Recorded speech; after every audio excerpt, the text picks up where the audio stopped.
Hi, so I'm Sue from Movement for Life. We've now had a quick discussion about how to find our curl. So now we're going to actually start to challenge the abdominals by using our extremities, the arms and the legs.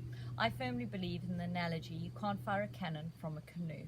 So the arms and the legs are totally a result of the strength of the lower abdominals. So the more strength you have in the lower abdominals, the better your range and the lower or the harder you can make the exercise. Your limiting factor will always be what is happening in your abdominals. So here we go for the basics of some lower abdominal exercises. Additionally, as a quick in, one always thinks of working your abdominals by lifting your head. This will obviously work rectus abdominals. Lower abdominals will be working, but maybe mainly in a stabilizing capacity. So if you want to tone up and strengthen your lower abdominals, this is how you go about doing it. So here we go. Lying down, finding neutral. From there, we found our three movements that make up Pilates. So where is my pelvis in space? It doesn't want to be Pink Panther or Donald Duck. Neutral. We want a little bit of activation, so 4 out of 10 our lower abdominals, and I'm breathing in through the nose and out through the mouth. On the next exercise, I'm going to do some knee drops. So I lower one knee out to the side. It's obviously not how far down the leg can go, because what I don't want to see is the whole other side start to lift off the ground and the pelvis start to rotate. So the hips are like headlights of a car. They want to consistently face upwards towards the ceiling. So as I lower one leg down, the stabilizing side is actually the one doing the work. How far down you go depends totally on the strength of your lower abdominals.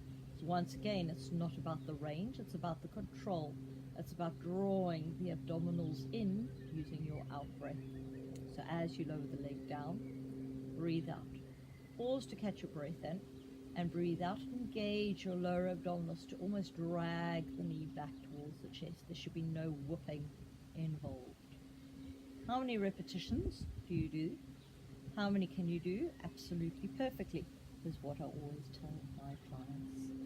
So from there, we're going to add to the challenge and we engage our arms.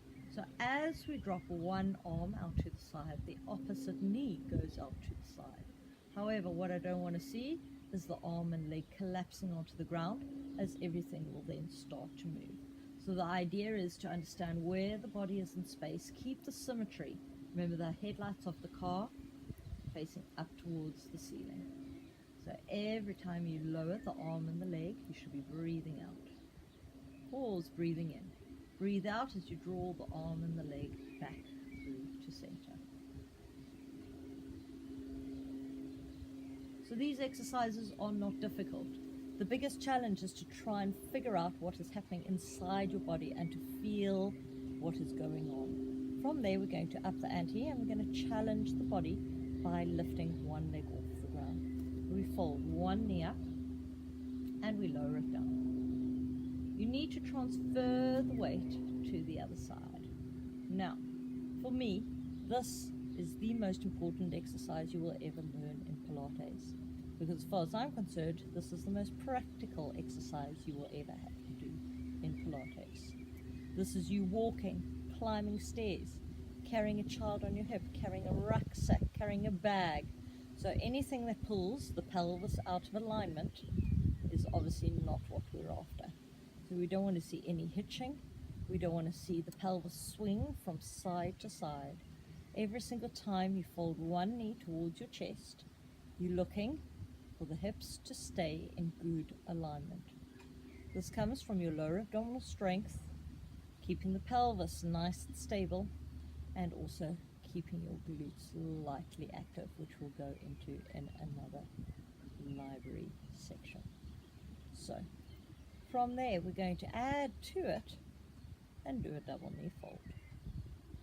So what we're looking for here is as we fold the knee, we're trying not to lift the back or to move the pelvis as you lift the second leg. So you're trying to maintain all the time. So I don't want to see that as you lift, you have to lift the back and then it settles. Everything should be staying dead center. The pressure is maintained all the time underneath my lower back. So I'm still maintaining a 4 out of 10 effort.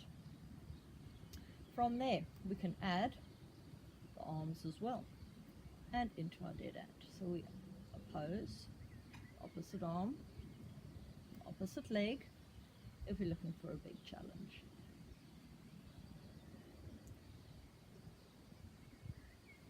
From there, going back to basics, we're going to fold one leg towards your chest. We're then going to send that leg out to the center. We fold the knee back towards the chest and lower the leg. Transfer the weight, fold the knee. The knee and the hip should be in line. As you extend, you want the two knees in line with each other. The aim is to challenge the body with the core by folding the knee towards your chest.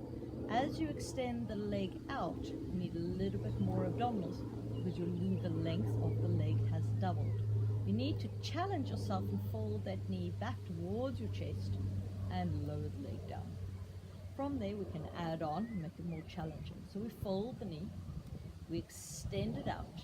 Now, as you lower the leg down towards the ground, the back is dying to come off, so you really need a little bit more abdominal strength. You then lengthen and lift that leg back towards the other knee, fold the knee and place it down. Lifting the leg, we extend it out so the knees are in line. As you lower the leg, you need more strength. The strength comes from breathing out and using those abdominals a little bit more. Pause at the bottom, breathing in, breathe out. Maintain the connection between the abdominals as you float the leg back up again. The knees are in line. Fold the knee back towards the chest and lower it down. So this is the basics of doing lower leg work with a little bit of arms. So give them a go. If you find that they hurt your back, then take one step back and slow down. If you find that the exercises are fine, but the next day the lower back feels uncomfortable, then give the body a bit of a break. However, these are all designed to strengthen and make the lower abdominals nice and toned. So give them a go. The more you can use your legs, the harder and better the exercises will be.